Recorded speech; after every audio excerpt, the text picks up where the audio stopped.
Cobanermani456, a gaming let's player here on YouTube who once was best known for his content on franchises like Sonic the Hedgehog and Super Mario, a creator who many of you watching this video probably grew up watching, as I did myself. From making funny, enjoyable, and endearing videos, to posting cryptic, creepy, and weird messages and videos on his channel of over 1 million subscribers, the disappearance and quite frankly disturbing downfall of Cobanermani456 has been a story that has left many outsiders and fans alike distraught. From 2018, where he posted this last video, to now in 2023, Kobe has shown many signs of getting worse and worse with his outbreaks and cryptic messages on his channel page. So, what happened has caused this sudden shift in behavior within Kobe?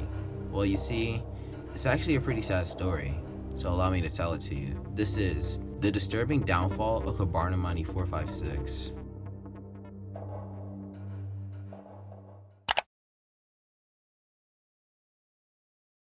April 11th, 2010, the Cobanermani456 channel was created and proceeded to upload its first video in October of the same year, where its first upload will be a trailer for the, at the time, upcoming Sonic Colors for the Wii. This was the beginning of an early norm for Kobe's channel, that being let's plays, re-uploads of popular trailers for upcoming games, and even discussion about upcoming consoles. Let's plays being recorded on a camcorder of his, where he would record the screen of his DS or TV screen when playing console games, such as ones on his PS3. The following year, Kobe would start 2 other channels dedicated to trailers and video game news respectively. Although both of these channels were short-lived, they were our first look at the man behind the content, Kobe, who was only 15 to 16 years old at the time. With his focus now shifted primarily on the main channel, Kobe would start to upload a lot more frequently, practically every day. It is also here where we would see our first semblance of Kobe's signature thumbnail style, that being an image of the game cover followed by the number of the part of the let's play Kobe is on. His videos at the time weren't getting all that much traction. While nowadays let's plays like Sonic 06 have millions of views, back then they weren't all that popular, as many of these videos only had a view count of only 1,000 views. Still more than I could ever pull. For the time, it was pretty impressive, but as you can imagine, by today's standards, that's pretty small. But the era that followed this era of Kobe's content would prove to be the most profitable and quite frankly the best era for his channel. The Wii U, while being Nintendo's biggest failure in their long history of consoles, was a goldmine for let's play and gaming creators in general. This was a time where uploading a video on Super Mario Bros. U would net you a view count of over 1 million guaranteed. And Kobe took full advantage of this, with him doing a full let's play on the game himself and gaining his most popular video still to this day, sitting at over 20 million views respectively. As I always say, things were going really well for Kobe. His channel started doing really well, and he managed to gain a loyal following. He wasn't the only creator to see success during this era, however, he was one of the ones that benefited the most.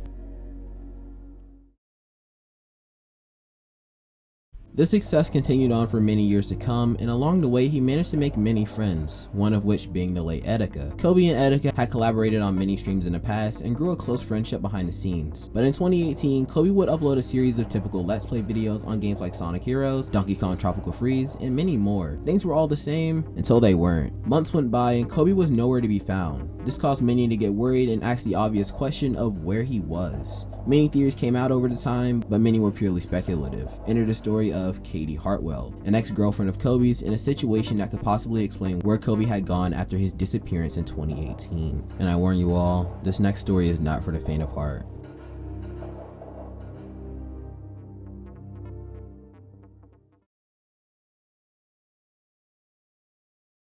Most of us have dealt with people we've tried to help, but we end up hurt in the long run. From people we try our best to care about and support. Even when things get bad, we try. But you can't love or help the toxicity out of other people. It's just not your job. It's not your burden. This was a quote from a long excerpt of Katie Heartwell's experiences with Cobanermani456. May 22nd, 2018, a user by the name of Katie Heartwell would post a long dossier on her experiences with Kobe. She starts off by going into detail on how the two of them met. I started talking to the user Cobanermani456 at the very end of December after Christmas 2016. It was friendly, it was cool, it was a nice start to a conversation. I never heard of this person. They found me through Twitter and commented on their enjoyment of my threads. She would then go into how the two of them started dating and her experiences throughout all of this, beginning it off by saying Kobe had just got out of a relationship with an ex that he called toxic, and stating how she tried her best to help him throughout all of this. He would constantly talk about how he wanted to ruin her and how his ex even had another partner while being with him. Katie would then try and get distant from Kobe due to him still dealing with an ex and the other struggles he had, to which he didn't take too kindly to this. You don't have time for me. You're still dealing with your ex. Ever since I've known you, you've been. Okay. You're bringing that stress into this, and it's not healthy. I'm gonna stop talking to you for now, cause I don't need to get off again like yesterday. You only understand me when you feel bad. Katie then would tell him to stop texting her and to not take his frustrations out on her. Soon after, Kobe would take some space for himself, but the very next day, on Katie's birthday no less, he would message her again about his struggles, often making Katie feel bad about herself. Soon after, Katie would block him, stating the stress was getting to her and how it was too much. But soon after, Katie would unblock Kobe, a decision that proved to be very worrisome. Katie and Kobe would hop on a call soon after unblocking him, to which Kobe would dump more of his emotional baggage onto her. This would also be the call where Kobe would tell her how he wanted to quit YouTube and his family troubles, to which she would listen. Now this is where things get a bit tricky. Sometime after Kobe and Katie hopped on the call, soon after, Katie would send him a text saying how she missed him and all the good times they had. She would backtrack on the statement almost instantly, but the damage was already done, as this led to Kobe becoming quote unquote obsessed with her, and led her to say he was a cyber stalker. A couple of people such as the close associate of Kobe's, Gian, would come out on Twitter to somewhat defend Kobe, stating that what he did at the time wasn't cyber stalking, to which by definition, it wasn't. However, Katie insisted it was. While this didn't qualify as cyber stalking, what Kobe did next came a lot closer to the definition. After being blocked on multiple platforms, Kobe would message Katie from Skype, a new number, and even a bunch of alternate Twitter accounts, all in attempts to get Katie back in his life, stating he needed her. To make matters worse, when he couldn't reach her through those, he would send small sums of money with notes attached to communicate with her. Unblock me, I didn't know. If okay. Did you block me? Unblock me please, Lil Chan. This would lead to someone close to Katie having a one-on-one conversation with Kobe, begging him to leave her alone and to stop threatening her with suicide, something he states he's done to multiple women beforehand. Kinda makes his statement about his ex being toxic kinda ironic. Kobe would then state his therapist begged him to leave her alone, to which he messaged Katie one final time and afterwards disappeared from her life. What Kobe did here was wrong, and he knew what he was doing was wrong. As Katie stated here, there's no excuse for any of this, and it's definitely degenerate to act this way, regardless of if she said she missed him one time, which both of them are in the wrong in that situation, but Kobe is more in the wrong, I believe.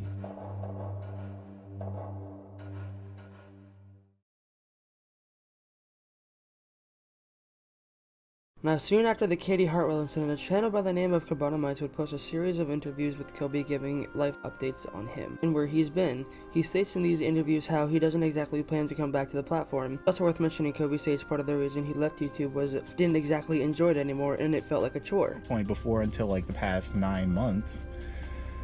And of course, with no motivation comes content that just seems fake. Let's take a look at something Kobe received a huge amount of backlash for. Ed is a creator who would cite an inspiration to many, who's charismatic, entertaining, and an enjoyable person to watch, and so it would make sense for him and Kobe to bond through their similar personality, at least the ones they showed on camera. Kobe and Etika had been shown many times before to collaborate, Kobe appearing on Etika's streams. There was an incident that Kobe and other fellow creators of his, Rakib, had in the past, in which Kobe stated Rakib owed him a total sum of $40,000 for helping him have a place to stay, amongst other things. Using him, and this man Rakib owes him how much? How much money does he owe? $40,000. These accounts, we can see that Kobe and Etika were close, and so you could probably imagine how it affected Kobe when Etika passed in late June 2019. This is something that left the YouTube community frozen, with so many creators coming out to make videos in tribute to Etika. So you'd expect Kobe to possibly do the same thing, right?